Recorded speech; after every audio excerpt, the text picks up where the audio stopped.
Hi students, welcome to PhD jobs and admission. This is Gauri. इस वीडियो में मैं आप सभी के साथ थीसिस राइटिंग डिस्कस करने वाली हूँ by using MCQs. Thesis writing का एक कॉमन स्टाइल होता है and these concepts are really very important because ये सभी को करना पड़ता है एंड इसके ऊपर आपको हमेशा एग्जाम्स में काफ़ी सारे एमसीक्यूज पूछे ही जाते हैं। दैट्स वाई ये वीडियो आपको एंड तक देखना है। Okay students, let us start with this session now. Students, आप सभी को पता है कि CSJMU एंट्रेंस टेस्ट ये 38 जुलाई को है एंड दैट्स वाई आप सभी के पास बहुत कम टाइम है, जिस कम टाइम में आप सभी को पेपर 1 एंड पेपर 2 दोनों के लिए भी स्टडी करना है।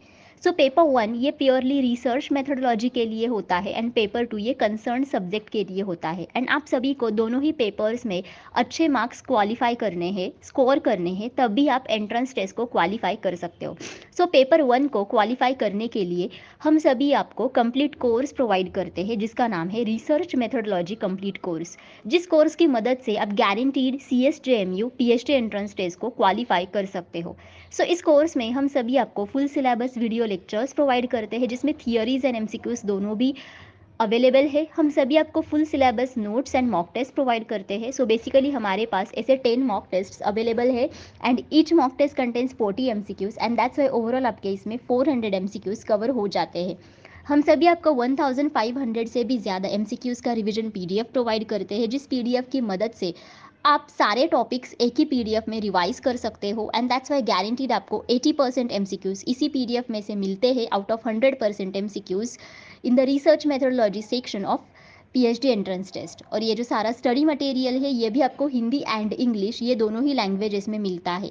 स्टूडेंट्स, अगर आप कंप्लीट कोर्स को परचेस करना चाहते हो देन इधर आप ग्लोबल ऑनलाइन ऐप डाउनलोड कीजिए फ्रॉम द प्ले स्टोर, जिसके लिए मैंने लिंक इस वीडियो के डिस्क्रिप्शन बॉक्स में आप सभी के साथ शेयर की है, या फिर आप स्क्रीन पर दिखाई गए नंबर्स पर व्हाट्सएप थ्रू मुझे कॉन्टैक्ट करके इंक्वायरी कर सकते हो। एंड कोर्स की फीस भी बहुत कम है which is only 699 rupees and income fees में हम सभी आपको गारंटीड सिलेक्शन करवा देते हैं कि गारंटीड आप एंट्रेंस टेस्ट को क्वालिफाई करके PhD के लिए एडमिशन्स ले लेते हो। स्टूडेंट्स, अगर आपको डेमो वीडियो लेक्चर्स देखने हैं, अगर आपको डेमो मॉक टेस्ट देने हैं देन वो भी आप कर सकते हो on the global online app and that too free of cost. Okay students, now let us start with our today's session. Now the question 1 is, a research paper evaluated by other experts either for publication or presentation at a conference is considered to have undergone. Okay, so students, अगर किसी other expert ने हमारा research paper evaluate किया है ताकि हम उसको हम पब्लिश कर सके या फिर किसी भी पब्लिकेशन में हम उसको पब्लिश करने के लिए दे सके, या फिर अगर आपको उसको किसी भी कॉन्फ्रेंस में प्रेजेंट करना है, देन अगर किसी भी अदर एक्सपर्ट हमारे रिसर्च पेपर को इवैल्यूएट करता है देन उस चीज़ को बेसिकली क्या कहा जाता है? So whether it is called as peer review or public review or private review or research review. So students, the correct answer for this question is one, that is peer review. So students, इसे peer review कहा जाता है। peer review का मतलब होता है कि other academic experts अगर कोई भी रिसर्च पेपर इवैल्यूएट करता है with in the same field, okay, ताकि उस रिसर्च पेपर को हम पब्लिश कर सके, ताकि उस रिसर्च पेपर को हम किसी भी कॉन्फ्रेंस में या फिर सेमिनार में प्रेजेंट कर सके। वो जो इवैल्यूएशन की प्रोसीजर होती है जो कि अदर एकेडमिक एक्सपर्ट्स करते हैं इन the same field of study, उसे बेसिकली पीयर रिव्यूइंग कहा जाता है।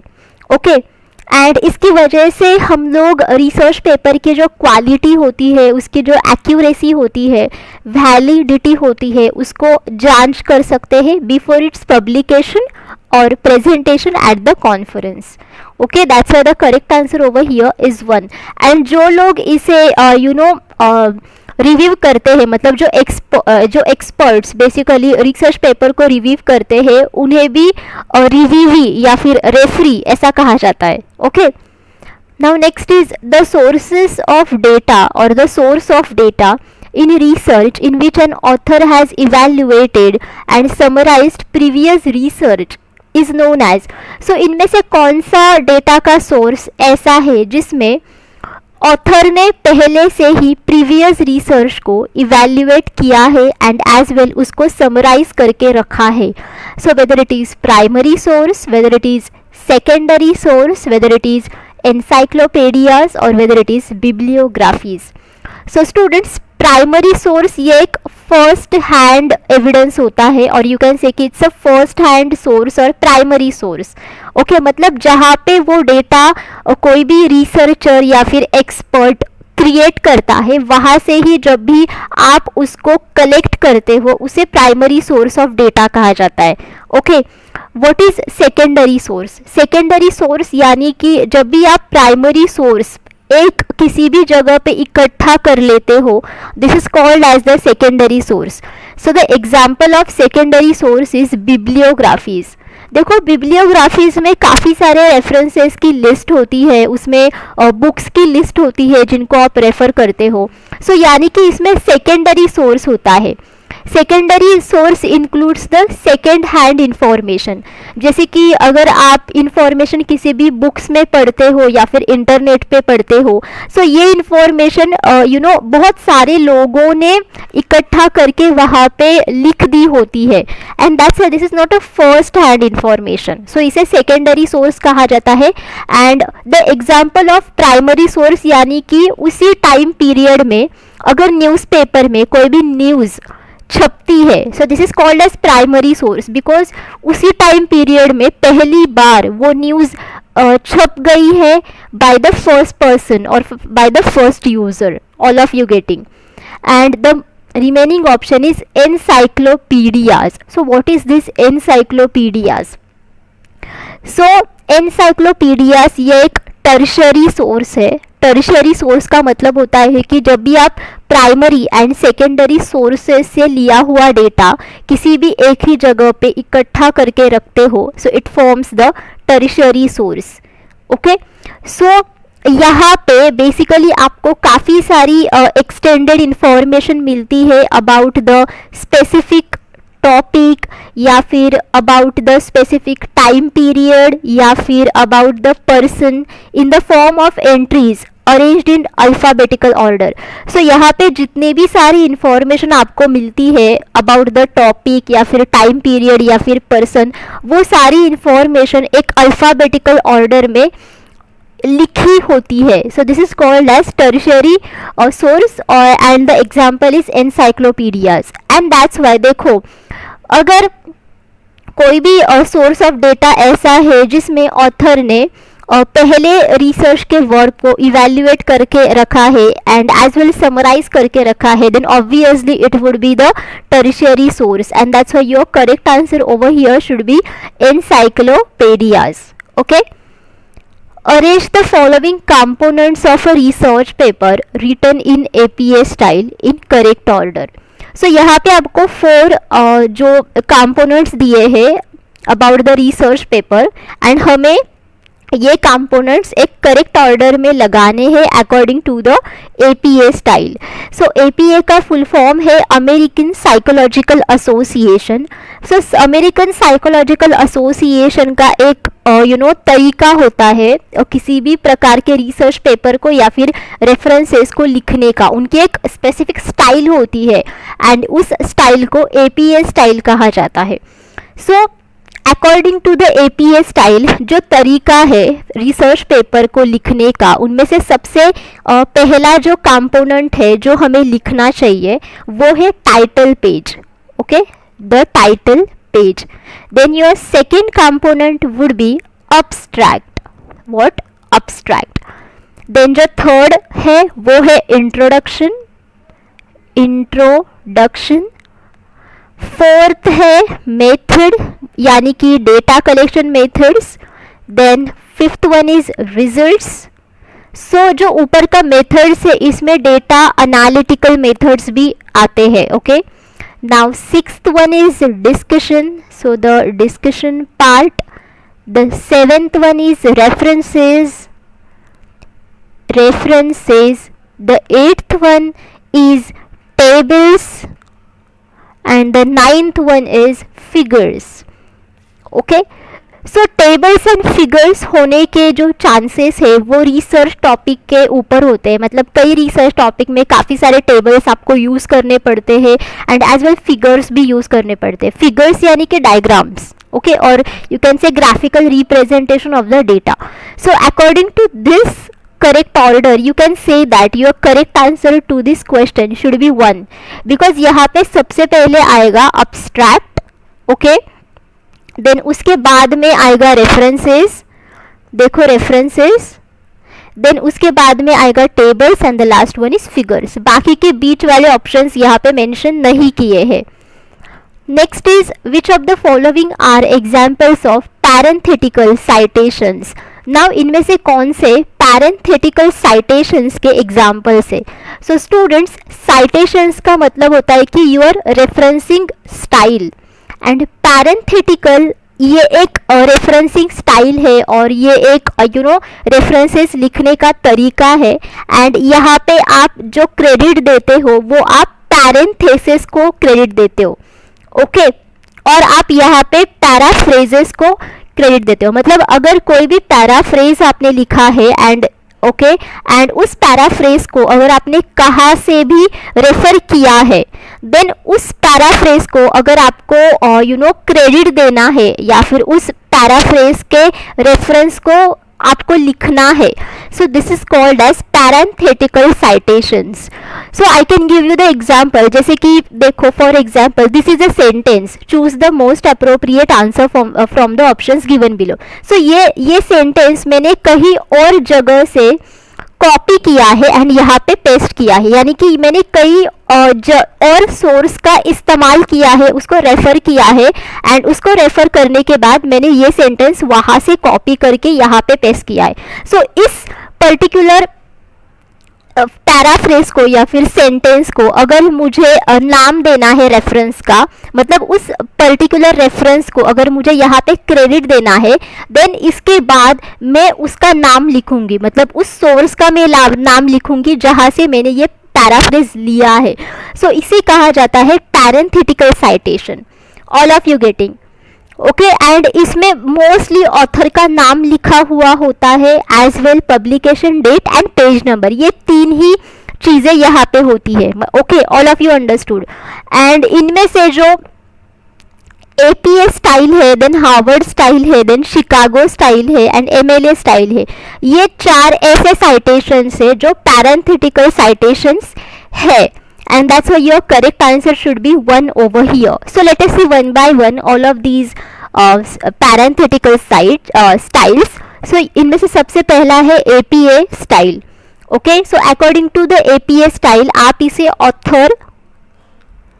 ऑथर डेट साइटेशन कह सकते हो, बिकॉज इसमें आप ऑथर्स का लास्ट नेम एंड उसका पब्लिकेशन डेट लिखते हो. मतलब उस पर्टिकुलर टेक्स्ट का या फिर आर्टिकल का या फिर जर्नल का आप क्या करते हो, पब्लिकेशन डेट लिखते हो after the name of the author's last name. Then next is Harvard referencing style. इसमें आप सिर्फ ऑथर का नेम लिखते हो, you write only the name of the author. Then next is Chicago. So Chicago is a author date system and ये similar होती है according to the APA style. मतलब जैसे ही आप APA स्टाइल से लिखते हो पैरेंथेटिकल साइटेशंस, वैसे ही आप शिकागो स्टाइल से भी लिखते हो, बट थोड़े फार डिफरेंसेस इसमें भी होते हैं. जैसे कि शिकागो में आप कॉमा देते हो after the year, then APA में आप नहीं देते हो. And the last one is MLA. So MLA is the author page citation. Okay, this is author page citation and इसमें आप ऑथर्स का लास्ट नेम लिखते हो एंड पेज नंबर या फिर पेज रेंज लिखते हो. जैसे कि यहाँ पे आप डेट लिखते हो ना पब्लिकेशन का, बट यहाँ पे आप पेज नंबर लिखते हो. That's why your correct answer over here should be 1. And जो वैनकोवर और साइटेशन है ये पैरेंथेटिकल साइटेशन नहीं है. This is also the name of the citation, but ये पैरेंथेटिकल साइटेशन नहीं है. Okay, next is in which of the following formats research abstract is a must. now इनमें से कौन से formats ऐसे हैं जिसमें आपको research abstract लिखना ही चाहिए, which is mandatory? research article, seminar paper presented, thesis, research synopsis. so students, research abstract, so abstract का मतलब होता है कि पूरे research का और पूरे research paper का एक प्रॉपर समरी जो कि आप बहुत ही कम वर्ड्स में लिखते हो, सो जिसमें कि मिनिमम वर्ड्स होते हैं 150 एंड मैक्सिमम होते हैं 250 और 300। ओके, इन्हीं वर्ड्स में आप जब भी पूरे रिसर्च पेपर की समरी लिखते हो उसे अब्स्ट्रैक्ट कहा जाता है। एंड इसमें जो रिसर्च आर्टिकल है, सो बेसिकली रिसर्च आर्टिकल ये बेसिकली क्या होता है कि अगर आप किसी भी प्रकार का रिसर्च करते हो देन ऑब्वियसली आफ्टर दैट आपको रिजल्ट्स मिलते हैं। सो उस रिजल्ट्स के जो रिव्यूज होते हैं वो रिव्यूज रिसर्च आर्टिकल में होते हैं।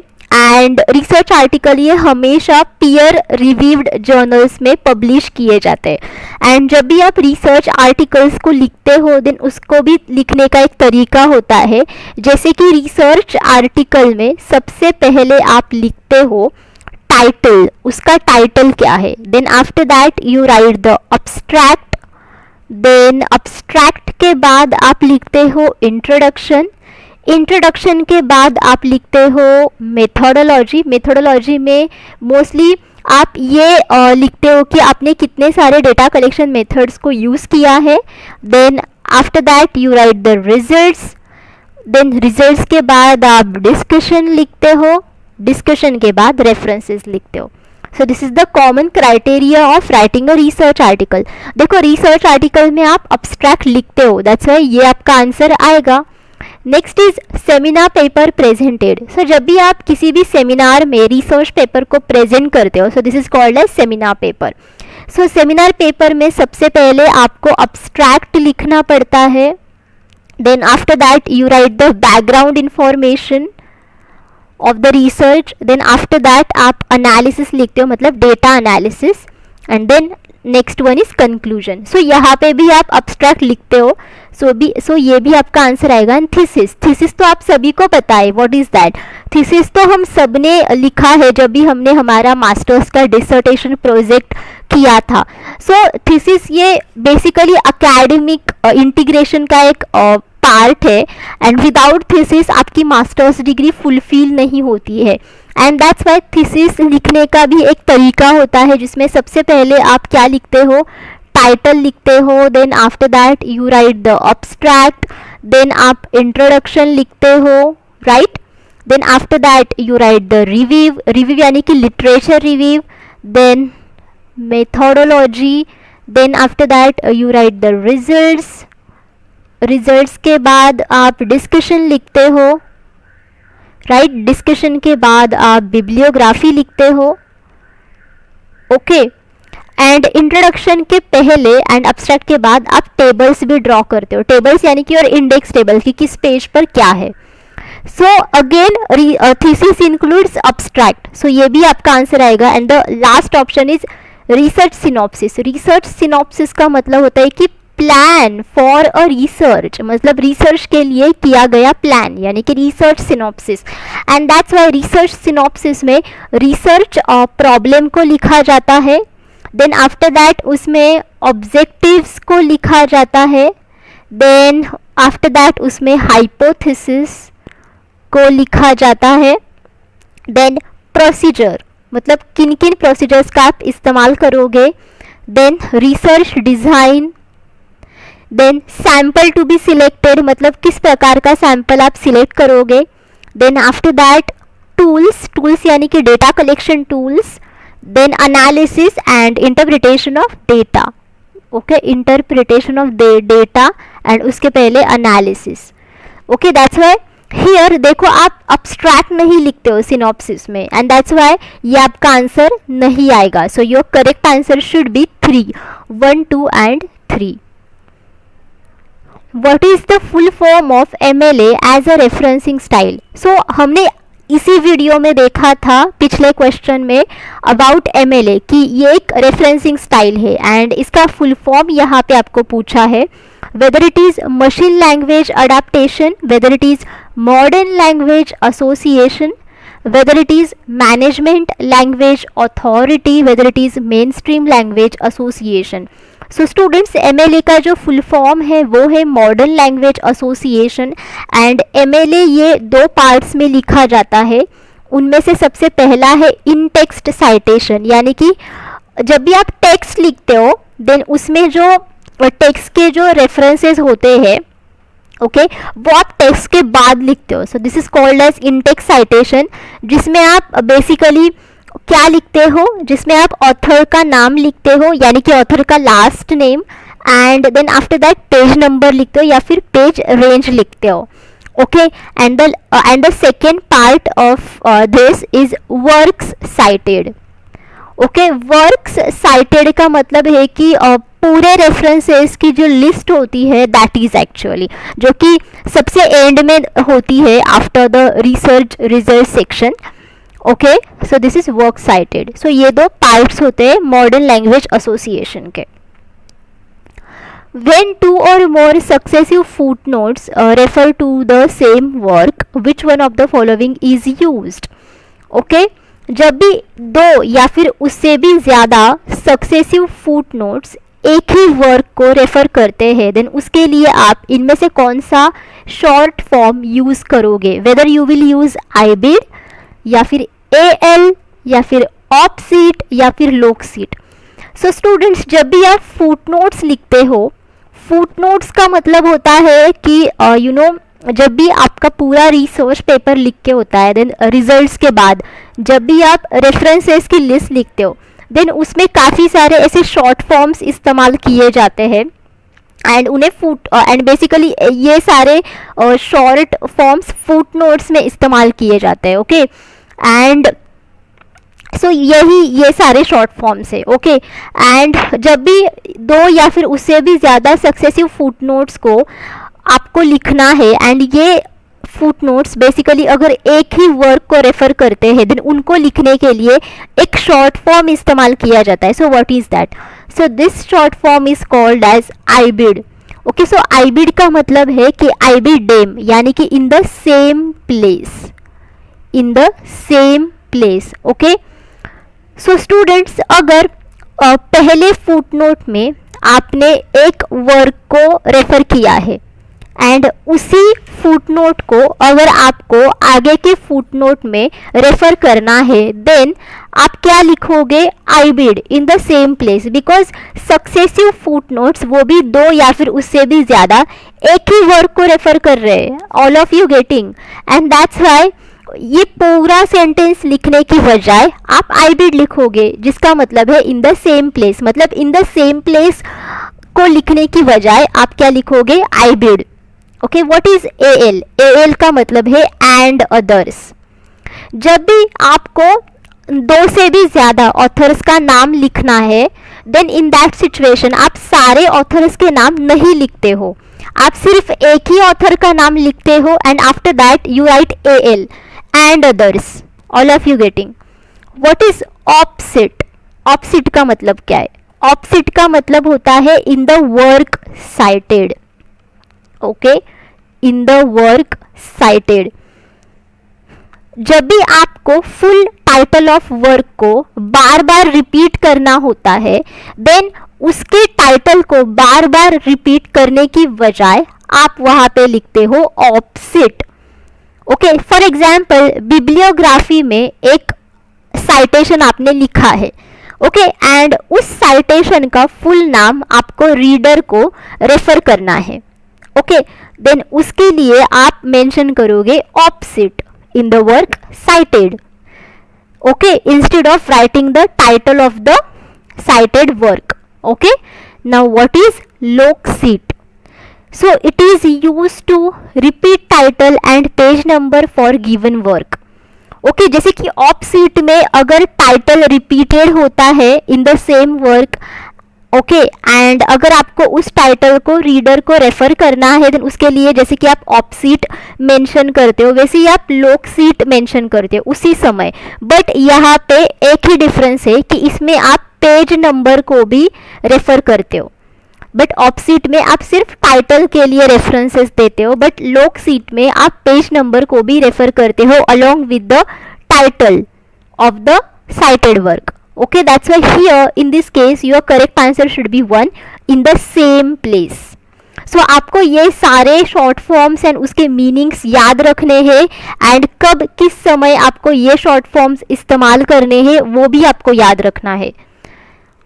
Which of the following abbreviations used in footnotes and endnotes means in the same place? देखो इनमें से कौन सा एब्रीविएशन ऐसा है जो आप footnotes and endnotes में इस्तेमाल करोगे जिसका मीनिंग है in the same place, whether it is al, whether it is loc cit, whether it is ibid, whether it is op cit. Obviously the correct answer for this question should be 3 ibid. जैसे कि हमने पिछले ही question में देखा था, आईबीड का मतलब होता है in the same place.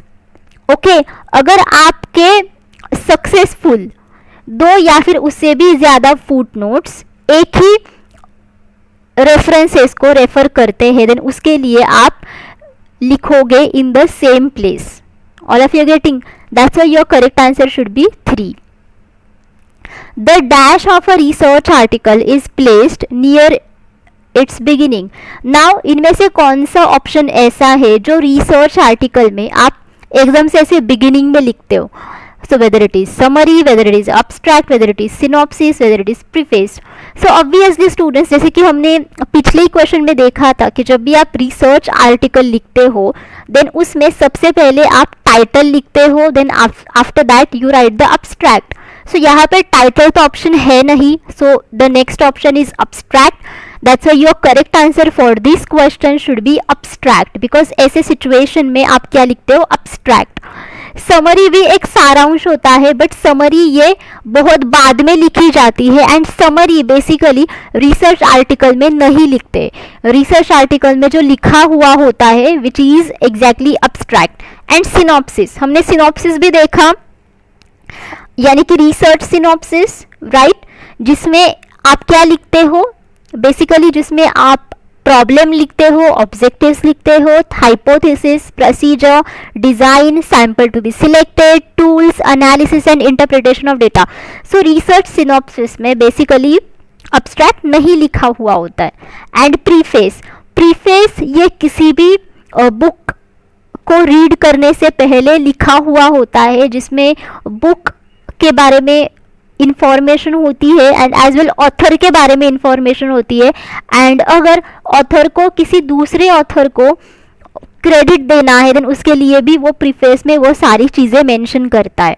But here in this case your correct answer should be 2, that is abstract.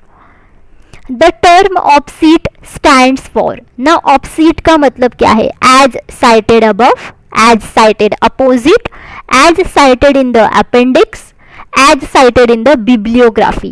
So students, obsede का मतलब होता है कि in the work cited. Okay, in the work cited. So इसका मतलब होता है कि as cited above. Because जैसे कि हमने पिछले ही क्वेश्चन में देखा था in this video कि जब भी आपको एक ही फुल टाइटल ऑफ वर्क को बार बार रिपीटेटिवली लिखना पड़ता है या फिर रीडर को रेफर करना पड़ता है, देन बार बार रिसर्च वर्क और साइटेड वर्क का टाइटल लिखने की बजाय आप साइटेड अबव लिखोगे, यानी कि ऑप्सिट लिखोगे, जिसका मतलब होता है कि एज साइटेड अबव और the in the work cited. That's why here your correct answer should be 1. इसी के साथ हम सभी आपको CSJMU एंट्रेंस टेस्ट पेपर 2 का स्टडी मटेरियल प्रोवाइड करते हैं, जिस स्टडी मटेरियल में हम सभी आपको full syllabus notes and MCQs provide करते हैं. सो बेसिकली MCQ सेक्शन में expected MCQs and PYQs provide किए जाते हैं, जिसकी मदद से आप गारंटीड पेपर 2 को क्वालिफाई कर सकते हो. सो यहाँ पे स्क्रीन पर दिखाई गए नंबर्स पर आप कांटेक्ट करके मुझे व्हाट्सएप थ्रू इंक्वायरी कर सकते हो for paper 1 and paper 2 courses. And paper 2 study material की फ़ीस है only 999 rupees. And income fees में आप सभी लोग पेपर 2 को भी गारंटीड क्वालिफाई कर सकते हो, बिकॉज इसके लिए भी हम सभी आपको गारंटीड सिलेक्शन करवा देते हैं. सो स्टूडेंट, स्क्रीन पर दिखाई गए जो सब्जेक्ट्स है, इन सारे सब्जेक्ट्स के ऊपर हमारे पास स्टडी मटेरियल अवेलेबल है. अगर आपको किसी भी और सब्जेक्ट के लिए स्टडी मटेरियल चाहिए देन उसके लिए आप मुझे कमेंट करके पूछ सकते हो. So students, thank you for watching this session. I hope all of you understood जितना भी मैंने इस वीडियो में आप सभी के साथ डिस्कस किया है. But still if you have any doubts आप मुझे कमेंट बॉक्स में पूछो. ओके